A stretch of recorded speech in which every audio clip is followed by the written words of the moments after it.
Ayan, ito na ang isda. Pakita na, thank you Lord. Ayan, madaming tuna, gulyasan guys. Medyo makipot na yung lambat kaya kakagulo na sila sa loob. Medyo padilim na rin dito guys, anong oras na? Alas 6 na ng hapon, pero dyan sa Pilipinas, alas 4 pa lang. Ngayon, nakikita nyo yung mga naglalangaw yan. Ayan, wow! Thank you! Ayan, ang dami, lalaki. Daming tuna. Wow! Wow, thank you Lord, thank you Lord. Wala na kaming pag-asa kanina, kala namin nakatakas na. Pero nandito lang pala sa loob, tahimik lang siya. Ayan, maraming tuna, maraming gulyasan. Ganyan ang attitude guys sa isda, akala mo wala na pero nasa ilalim lang sila. Wow, yeah, thank you. Nakuha pala lahat yun. Akala ko wala na.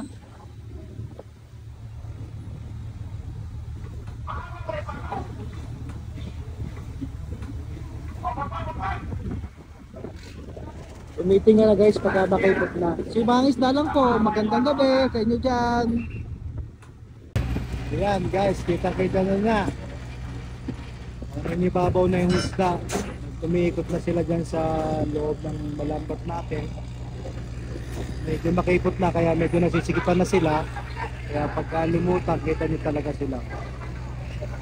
Yan, halo ng gulyasan, yellowfin saka tuna. Yellowfin na mga 5 kilos to 10 kilos. Pagka tuna naman siya, tawag natin na 10 kilos pataas. Pero same lang naman po sila na species. Pareho lang sila. Yan.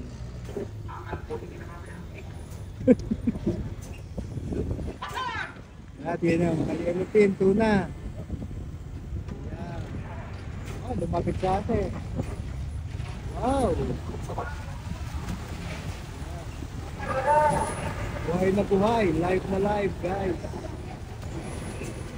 Ganyan ang itsura pagka medyo makipot na. Gabi na eh. Nagtitingahan na sila guys. Ayan.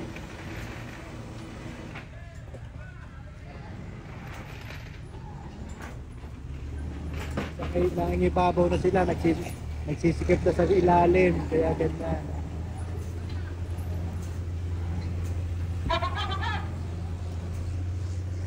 Si Mangis na lang to guys.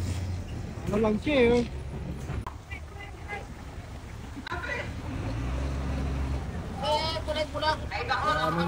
Daming tuna guys.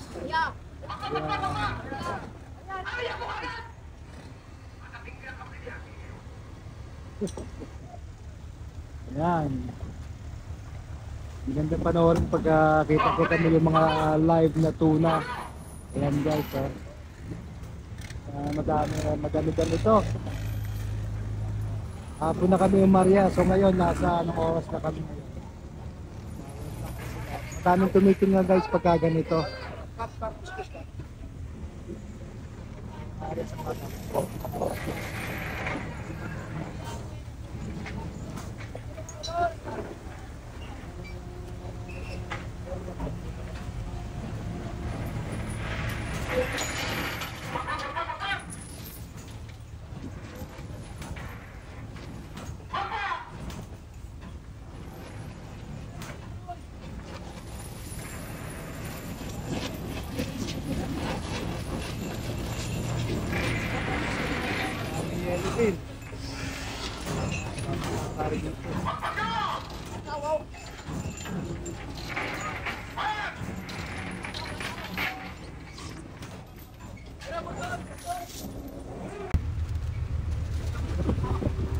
Marami-rami yan. Hoy!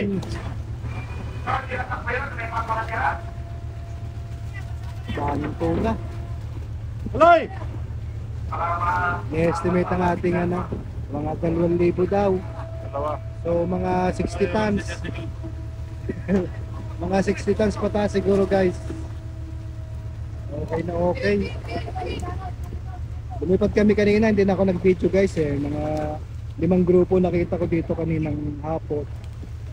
So ayan, naarihan namin yung isang grupo. Yung isang grupo naman naarihan ng isa nating kasamahan. Master, dalawa daw. Dalawa. 2,000 daw. Ayan. Thank you Lord. Kalilipat lang namin dito kay Regine kahapon. So unang area namin dito kay Regine. Na-bless tayo dito kay Regine ngayon.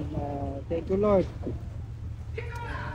First flight ko dito ngayong araw. Na bigyan tayo ng grasya ni Lord. Thank you. Marinig nyo ang boses ng ating master na papagaw na. Kasi sigaw. Dahil maraming isda, kailangan talaga alerto ang mga tao. Thank you Lord again. Sinang isda.